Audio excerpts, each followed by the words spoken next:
Assalamualaikum warahmatullahi wabarakatuh. Perkenalkan, nama saya Arhan, NPM 2001-021002 dari jurusan Pendidikan Bahasa Arab. Di sini saya akan menjelaskan materi pendidikan kewarganegaraan tentang identitas nasional. Kata identitas berasal dari identity yang berarti ciri-ciri, tanda-tanda, ciri khas, jati diri pada perorangan atau suatu kelompok tertentu yang bisa membedakannya dengan orang lain atau kelompok yang lainnya.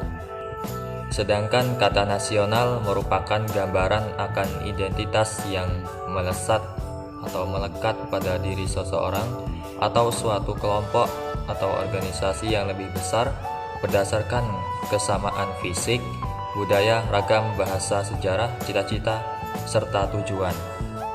Fungsi identitas nasional yang pertama, sebagai alat pemersatu bangsa.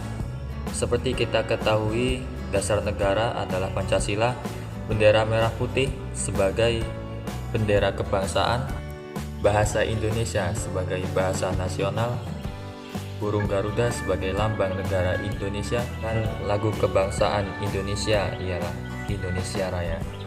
Fungsi yang kedua, sebagai pembeda dengan bangsa lainnya, seperti contoh ciri fisik, warna kulit, rambut, wajah, dan bentuk badan, ataupun suku, ras, atau yang lainnya. Dan contoh yang lain seperti seni budaya, yaitu wayang kulit, gamelan, gong, sasando, atau alat musik seni lainnya. Fungsi ketiga merupakan landasan negara, dan yang keempat sebagai jati diri bangsa Indonesia. Kemudian yang berikutnya, unsur-unsur pembentukan identitas nasional. Yang pertama, agama, ketuhanan yang Maha Esa. Hal ini menggambarkan bahwa Indonesia merupakan negara yang menjunjung tinggi nilai keagamaan dan ketuhanan.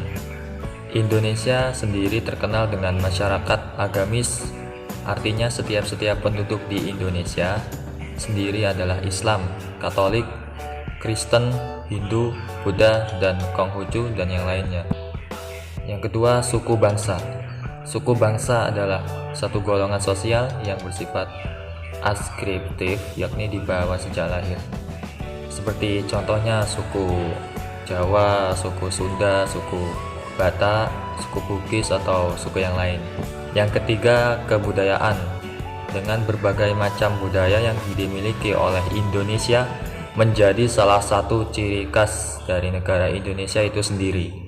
Oleh karena itu, kita harus melestarikan budaya yang merupakan warisan dari nenek moyang kita. Keempat, bahasa. Sudah dijelaskan bahwa di Indonesia sendiri memiliki setidaknya ratusan suku bangsa, dan setiap suku minimal memiliki satu bahasa yang berbeda. Contoh yang sering kita jumpai, bahasa Jawa, bahasa Sunda, bahasa Batak, dan yang lain. Kemudian yang selanjutnya, karakteristik identitas nasional. Yang pertama, kesatuan. Mulai dari Sabang sampai Merauke, kesatuan Indonesia ini merupakan karakteristik identitas nasional Indonesia yang sangat berharga dan unik, bahkan menjadi ciri khas tersendiri bagi bangsa Indonesia. Yang kedua, persamaan nasib. Hal ini dibuktikan dengan sejarah yang menegaskan bahwa Indonesia dijajah oleh bangsa asing dalam waktu yang lama. Kondisi ini dirasakan hampir seluruh rakyat Indonesia pada masa itu.